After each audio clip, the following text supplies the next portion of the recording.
away from a really, really big event, Floyd Mayweather versus Conor McGregor. And I'm going to go ahead and introduce the participants today on the call, of course, the one and only Floyd Mayweather, joined by Leonard Ellerbe, CEO, Mayweather Promotions, and Steven Espinoza, Executive VP and General Manager of Showtime Sports. And at this time, I'll turn it over to Leonard Ellerbe to begin the call. Leonard? Thank you, Kelly. I would like to thank everyone for joining this call today. We have a great event next Saturday, and we're excited. Just want to remind everyone on the call, this is the widest distributed pay-per-view ever. The fans can get this event however, whenever. We have the most content that's out there, and it's available to them wherever and however they want to get it. In addition to our normal traditional methods that we distribute our bouts on via satellite, cable, and telco providers, we have a variety of digital options. You can order now. You can go to Showtime Pay-Per-View, ShowtimePayPerView.com, or get the Showtime Pay-Per-View app. And it's also available to Sony PlayStation, Xbox, Apple TV, and Roku. So without further ado, I would like to bring on our partner, Steven Espinoza. Thanks, Leonard. And we have indeed worked very hard to make this fight available as widely as possible, the maximum distribution and the maximum availability, including UFC platforms, UFC.tv, the movie theaters, closed circuit. There's really no excuse for not watching this fight.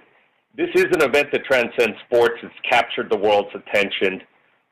We're seeing unprecedented interest in a number of different ways, surpassing, really what we never expected to surpass in the Mayweather-Pacquiao event.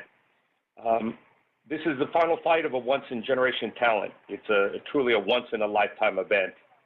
The two best combat sport fighters in the world facing off like we've never seen them before.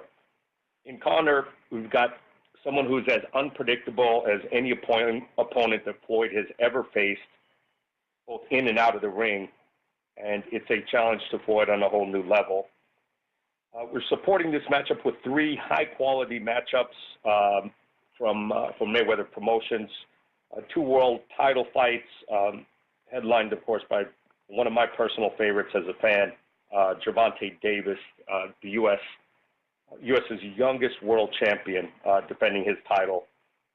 We also have the light heavyweight world championship and a all-action opening fight as well.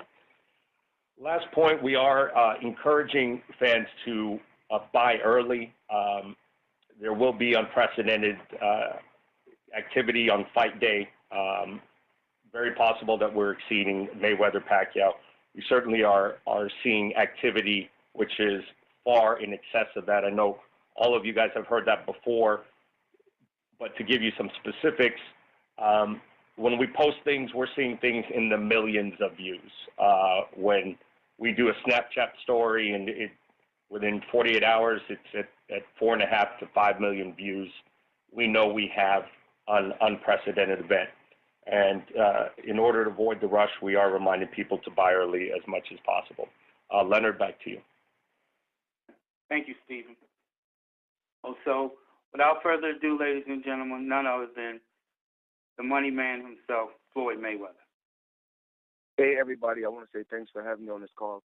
I want to thank you guys for, writing about me for the last 21 years and keeping me relevant. And without the writers and the people that's supporting this event, just period, throughout my whole career, I wouldn't be where I'm at.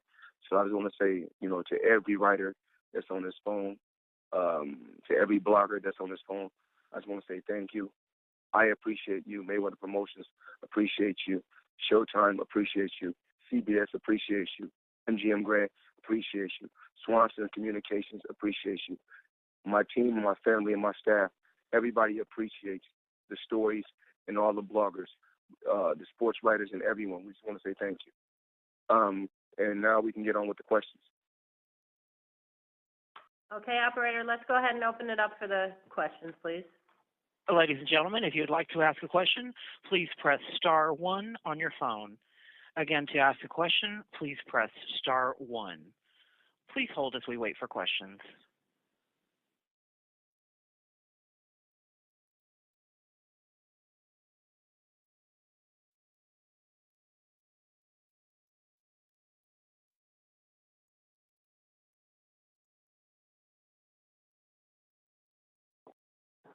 Okay, and our first question is going to come from Dan Wetzel.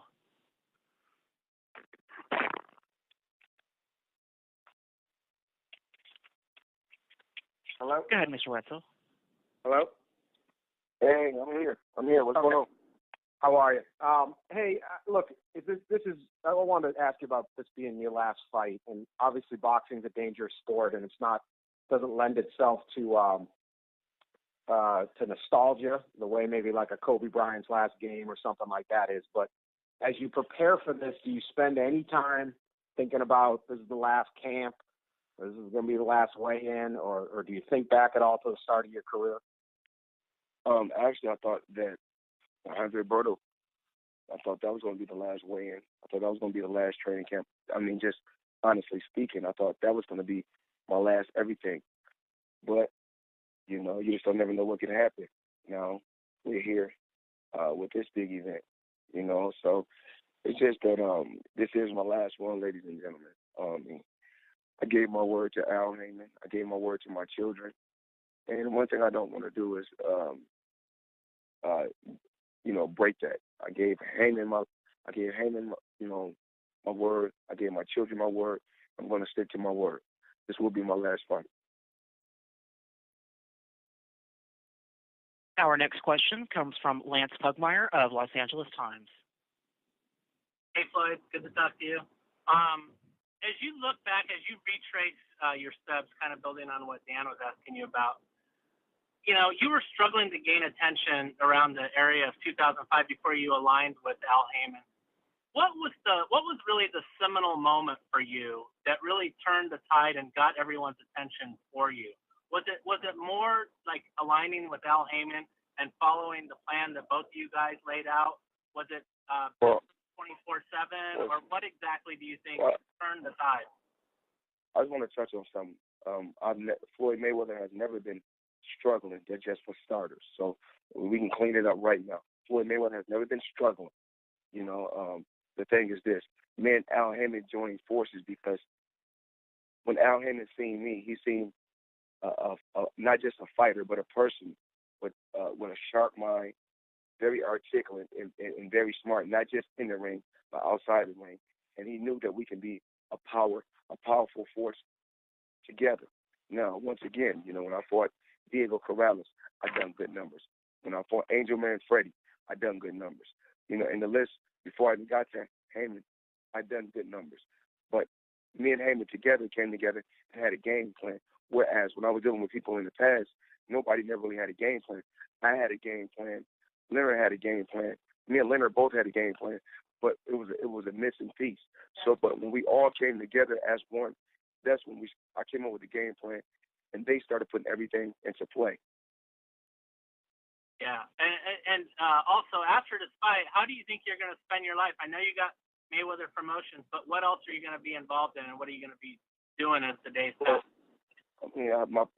My real estate portfolio is truly amazing. You know, I have the real estate.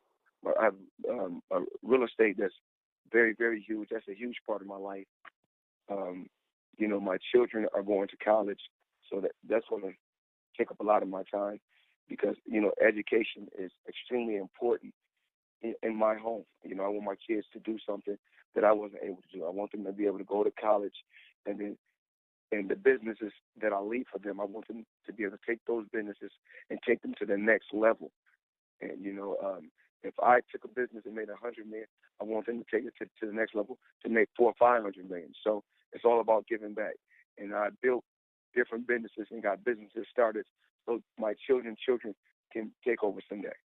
Yeah, Lance, it's Steven. Just, I know you didn't ask it to me, but I'll answer it anyway. I think a critical turning point in Floyd's career was buying himself out of the Top Rank contract. That is going out on a limb, you know, paying $750,000 with no guarantees on what's going to happen on the other side of that. Without the courage to make that move, without the foresight to make that move, you know, nothing of the rest of this is possible.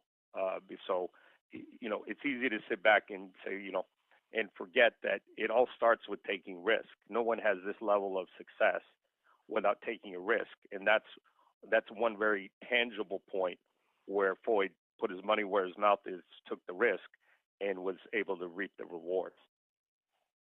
Great. Well, thank you, guys. I appreciate that. Thank you, Stephen. Our next question comes from Dan Raphael of ESPN. Thank you very much. Hello, Floyd. Hey, Dan, what's going on? Oh, not too much. I wanted to. You got a little nostalgic with some of these questions. I heard you bring up Angel Manfredi and Diego Corrales fights. I want to ask you a couple questions about your career. I know you're undefeated, and you obviously have dominated everywhere you've been as a professional boxer. But in your mind, in what weight class? Because you've won championships from 130 up to 154 pounds. But what weight class do you believe that you were at your absolute best in, and why? Well, I think that it all depends on certain fights. You know, you look at the Diego Corrales fight. That's what a lot of people talk about, and that was at 130. You know, and at 135, the fight against Philip Endu, people like to talk about. That was one of their favorite fights. At 140, they like to talk about the fight against, Arturo Gatti, because I really wasn't at 140 that long. And then at 147, they like to talk about the fight against Ricky Hatton. And then at 154, they like to talk about the fight against. I mean, they said it was a hell of a fight between me and Miguel Cotto. But then they also talk about how I was dominant at 154 against Canelo. So, I guess different days you feel different ways when you go out there and compete. So, you know, I don't even want to judge myself. I just want to say that, different days I feel different ways. So, and it all depends on how I feel when I go out there. I mean, because some days I don't feel, up to par, but I still go out there and put on, a hell of a show. And then some days I feel great, and it's not, and the show is really not that good.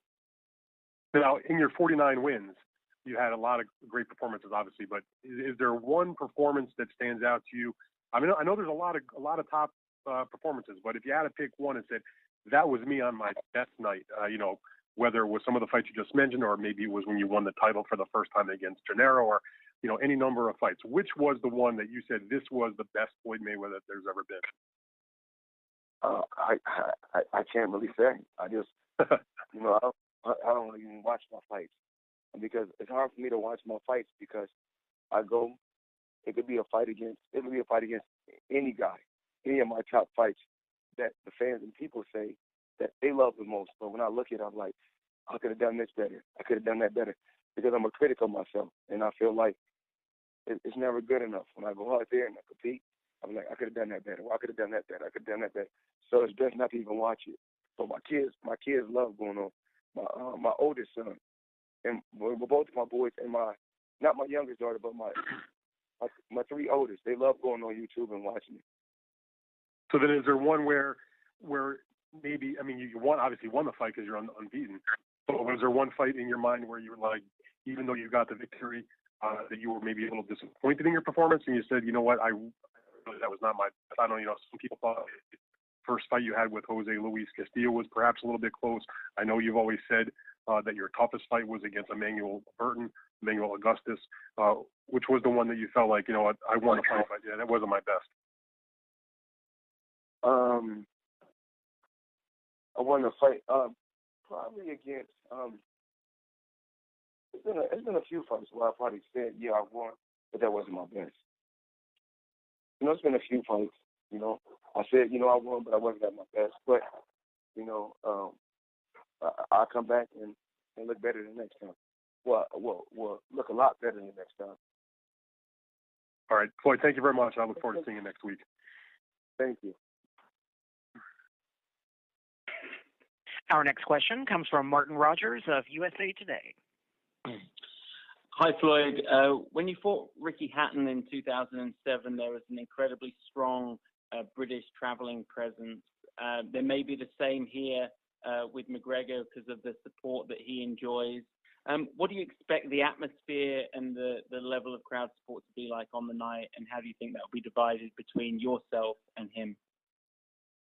Well, it really doesn't have anything to do with the crowd. It has something to do with the two competitors. It can be pro McGregor. It could be pro Mayweather. But it's all about excitement. The people it's all about giving everybody excitement. My fans as well as his fans. That's really what it's about. And even with the Ricky Hatton fight, I want to touch on the subject so everybody know that me and Ricky Hatton actually we fought at 147, but we fought in 10-ounce gloves. So I just want to make sure everybody on the phone is aware of me and Ricky. When me and Ricky Hatton competed and fought against each other, we wore 10-ounce gloves, and we was 147 pounds. On Conor's call yesterday, somebody said that you had fought almost every fight in your career with 8-ounce gloves and not 10. Is that true? How often have you used the 8-ounce gloves, and how often the 10-ounce gloves? Well, when you're fighting it's how the weight classes go. From 147 all the way down in boxing weight classes, you fight in 8-ounce gloves. From 154 all the way to heavyweight, you fight in 10-ounce gloves. But at one particular time in boxing, there was a lot of head trauma and head injuries. At I think around 140 pounds, 147 pounds. So they had brought 10-ounce gloves in for the fighters to wear at 147 and 140, and then I think at 135 all the way down, they were letting fighters wear 8-ounce gloves. But then they went back. I guess they wasn't getting the blood, sweat, and tears they expected to get, so they had to go back to the guys wearing 8-ounce gloves at 147 all the way down. Thank you.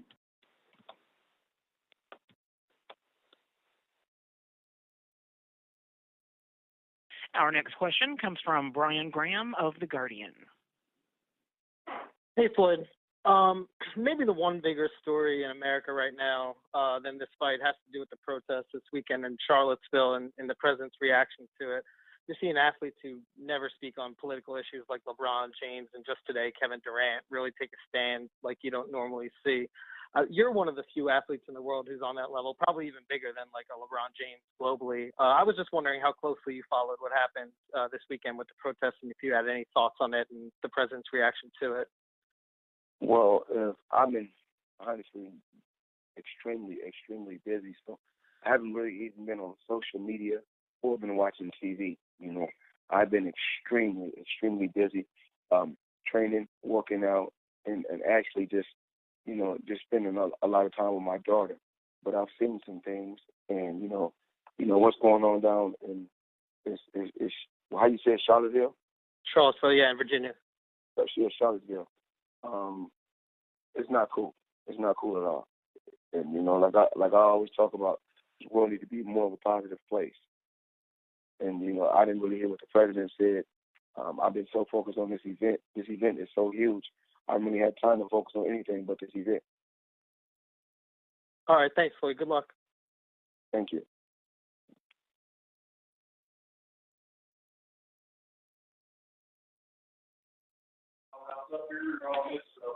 Our next question comes from Gareth Davies of Daily Telegraph.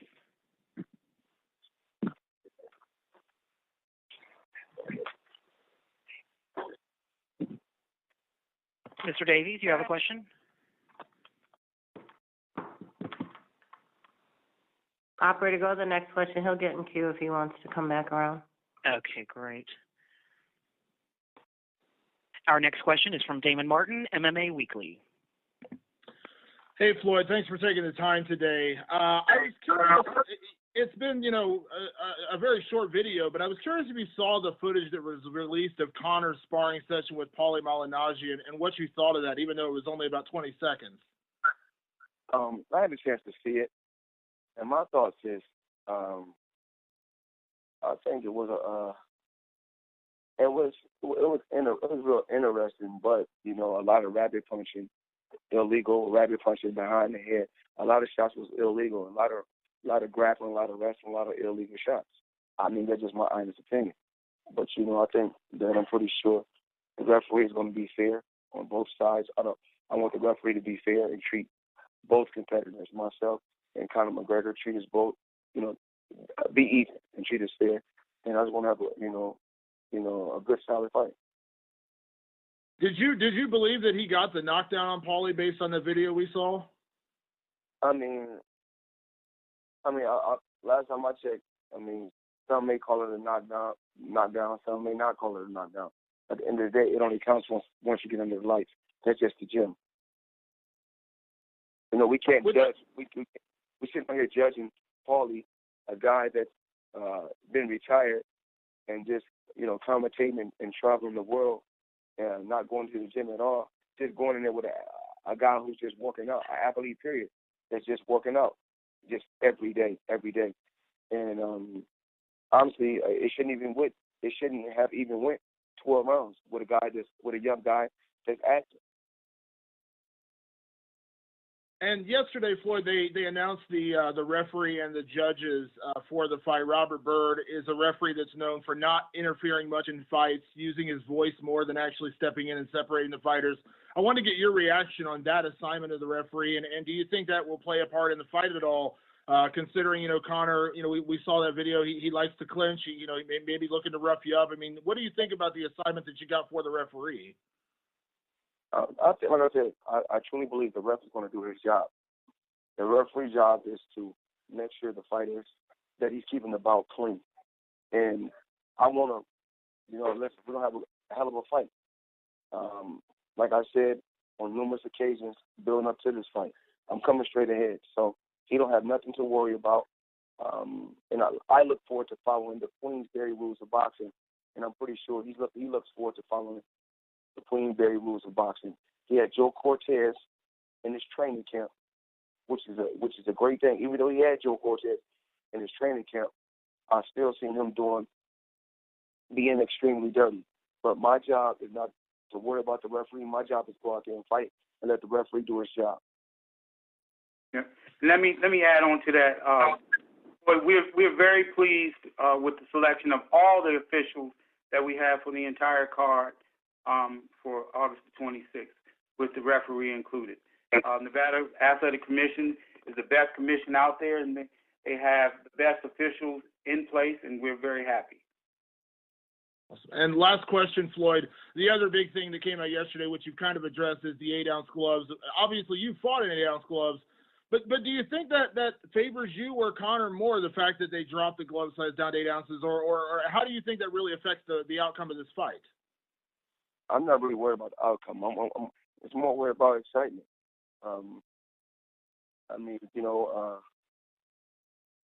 Conor said he's used to fighting in 4-ounce gloves. If you go to my social media page, you'll see what I put out there to the world to see. I said, if you want to fight, I want to make him feel comfortable as possible. I'm not going to have any excuses, and I don't want him to have any excuses. Thanks, Floyd.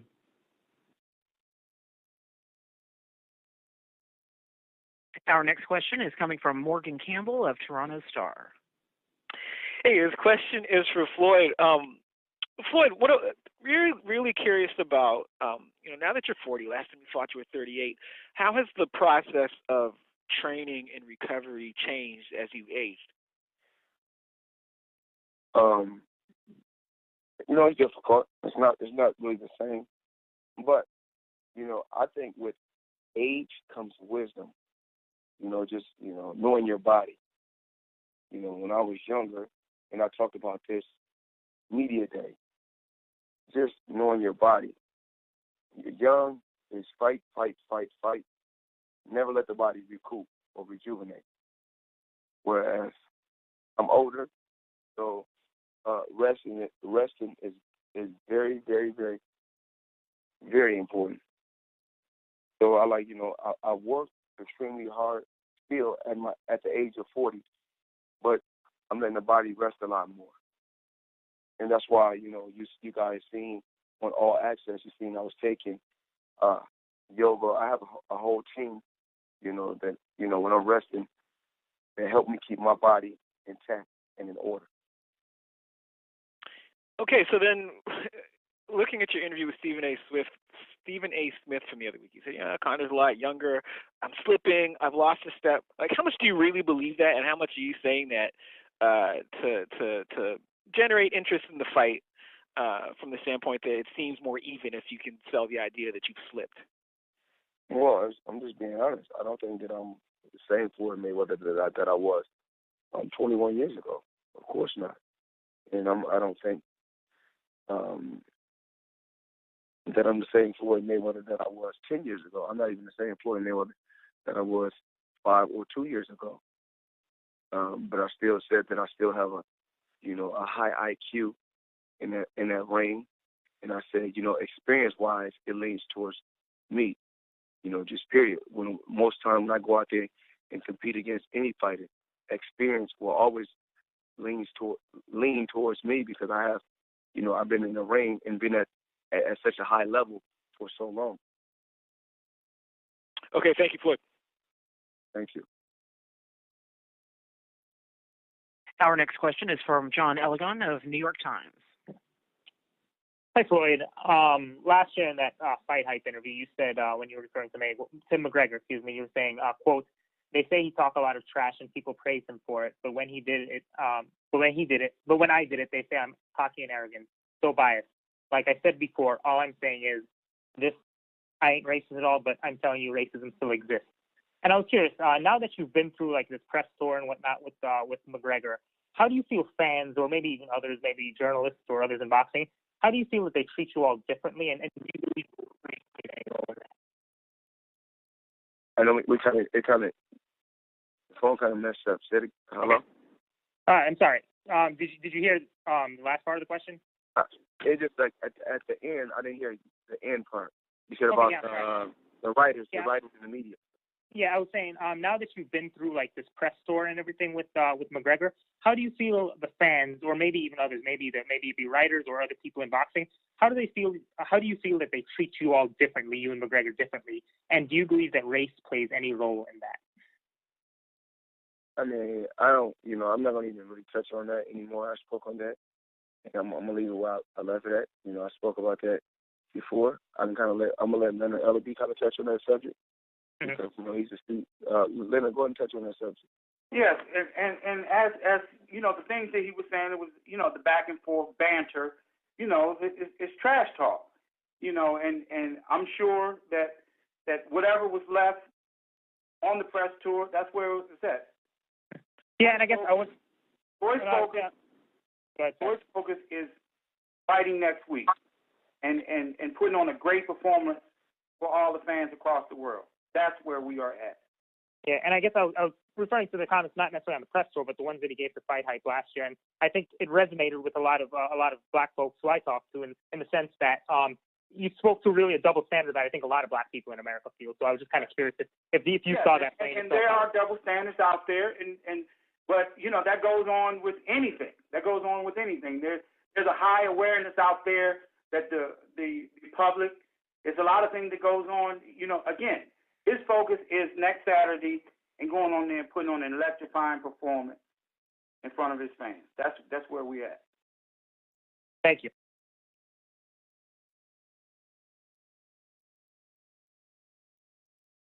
Our next question comes from Luke Reddy of BBC Sports. Hi, Floyd. How you doing? Hey, how you doing? Very good, thank you. A quick, we've been over to Dublin, to Ireland, to chat to some people who know Conor McGregor and have grown up with him, and a few of them have told us that you were one of his idols. He used to study videos of you, your pull counter and various punches. I wonder, when you've been stood with him, do you see anything of you in him when you've spoken and been a few feet away from each other? I don't think there's no fighter that's in combat sports period that's in combat sports right now that hasn't looked at a Floyd Mayweather video or studied a Floyd Mayweather fight. I mean, at least I don't think so, because I think this is the Mayweather era, and I was so dominant in my era. So when a person has been so dominant in his era, I think other fighters are going to pay attention, or other mixed MMA fighters are going to pay attention, because they want to be at that same level, and they want to do the same thing. They want to dominate with ease.